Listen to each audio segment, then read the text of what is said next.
Hello guys, അപ്പോൾ നിങ്ങൾ വിചാരിക്കുന്നുണ്ടാവും ഞാൻ ഈ വെളുപ്പാങ്കാലത്ത് തന്നെ എവിടെയാണ് പോകുന്നതെന്നല്ലേ. അപ്പോൾ ഇന്ന് ഞാൻ എൻ്റെ ഹസ്ബൻഡിനെ കാണാൻ വേണ്ടിയിട്ട് കോട്ടയത്ത് നിന്നും കാസർഗോഡിലേക്ക് ഒരു യാത്ര തിരിക്കുകയാണ്. അപ്പോൾ രാവിലെ വെളുപ്പിന് 6:30 ഞാൻ വീട്ടിൽ നിന്ന് തിരിച്ചു. വന്ദേ ഭാരത് കോട്ടയത്തു നിന്നുണ്ടല്ലോ, അപ്പോൾ അതിന് പോകാൻ വേണ്ടിയിട്ടാണ് ഞാൻ ഈ രാവിലെ തന്നെ റെയിൽവേ സ്റ്റേഷനിൽ വന്നിരിക്കുന്നത്. അപ്പോൾ ഇന്നൊരു സ്പെഷ്യൽ ഡേ ആണ്. എൻ്റെ ഹസ്ബൻഡിൻ്റെ ജോലി തിരക്ക് കാരണം പുള്ളിക്ക് എന്നെ കാണാൻ പറ്റാതെ വരുന്ന സമയങ്ങളിൽ ഇങ്ങനെ ചെന്നൊരു സർപ്രൈസ് ഞാൻ കൊടുക്കാറുണ്ട്.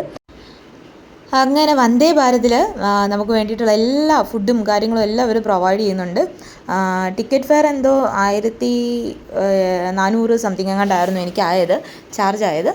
അപ്പോൾ അതിനകത്ത് നമുക്ക് ഫുഡ് ഇൻക്ലൂഡഡ് ആയിരുന്നു. ഫുഡിൻ്റെ അകത്ത് രാവിലെ നമുക്ക് 8 മണിക്ക് ആയപ്പോഴത്തേക്കും നമുക്ക് അവർ ബ്രേക്ക്ഫാസ്റ്റ് കൊണ്ടുവന്നു. അതിൻ്റെ അകത്ത് കുറേ കാര്യങ്ങളൊക്കെ ഉണ്ടായിരുന്നു. ചായയൊക്കെ നമുക്ക് കിട്ടിയായിരുന്നു. അതുപോലൊരു ബ്രേക്ക്ഫാസ്റ്റ് കിട്ടി. അതിനുശേഷം 12:30 ആയപ്പോഴത്തേക്കും ലഞ്ച് ടൈമിന് ലഞ്ചും കിട്ടി. അതിൽ പായസമൊക്കെ ഉണ്ടായിരുന്നു. കുഴപ്പമില്ലാത്ത ഒരു ലഞ്ചായിരുന്നു. എനിക്ക് വലിയ കുഴപ്പമൊന്നും തോന്നിയില്ല. ടേസ്റ്റൊക്കെ ഉണ്ടായിരുന്നു.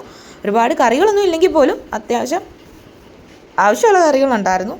അതുപോലെ നല്ല നീറ്റായിട്ടുള്ള ട്രെയിനൊക്കെ ആയതുകൊണ്ട് തന്നെ നമുക്ക് വളരെ സുഖമായിട്ട് യാത്ര ചെയ്യാം. അതുപോലെ തന്നെ സേഫ്റ്റിയുടെ കാര്യത്തിലും വലിയ പ്രശ്നമൊന്നുമില്ല. അതുകൊണ്ട് യാത്രയൊക്കെ വളരെ സുഖകരമായിരുന്നു. എനിക്ക് തോന്നുന്ന വന്ദേ ഭാരതിലാണ് കോട്ടയത്തു നിന്ന് പോകുമ്പോഴത്തേക്കും വന്ദേ ഭാരതിലാണ് കാസർഗോഡ് പോകാൻ ഒന്നുകൂടെ സുഖം കേട്ടോ. അങ്ങനെ നമ്മൾ കാസർഗോഡ് എത്താറായി. ഇപ്പം നമ്മളുള്ളത് കണ്ണൂരാണ്.